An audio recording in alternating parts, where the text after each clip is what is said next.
ইনস্টাগ্রামে তো বেশিরভাগ সব ফটো আমিই তুলে দিই। ওই তো 100টা ফটো তুলে দেয়, তার মাঝখান থেকে একটা দুইটা আসে, তাও আসে না, একদম বেকার একদম।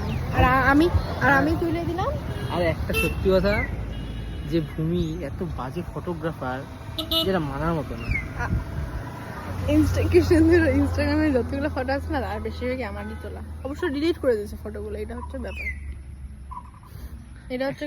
ভালো তোলে না। আজকে আমি ওর অনেক ভালো একটা ফটো তুলে দিচ্ছি। এখন ওর যদি এখন পছন্দ না হয় সেটা ওর ব্যাপার। এখন ওকে চশমাটা ভালো লাগছে না, সেটা ওর প্রবলেম, আমার না। খুবই বাজে ফটো তোলা হয়েছে। মোটেই না, আমি অনেক ভালো তুলছি ফটোটা, যথেষ্ট ভালো একটা জাতের ফটো তুলছি, বাট তাও জানি না কেন ভূমি একটা খুবই বাজে ফটোগ্রাফার, কেন জানি না। ফটো তুলতে পারে না মানে নিজের ফটো তুলতে পারে, নিজের ফটো পোজ দিয়ে ফটো তুলে নিতে পারে আমার থেকে, কিন্তু আমার ফটো তুলে দিতে বললে আমি বললাম তো, আমার যদি পছন্দ না হয় আমি আরো তুলে দিচ্ছি। এখন ও যদি এখন না তোলে, আমার তো কিছু বলার নেই না। মানুষ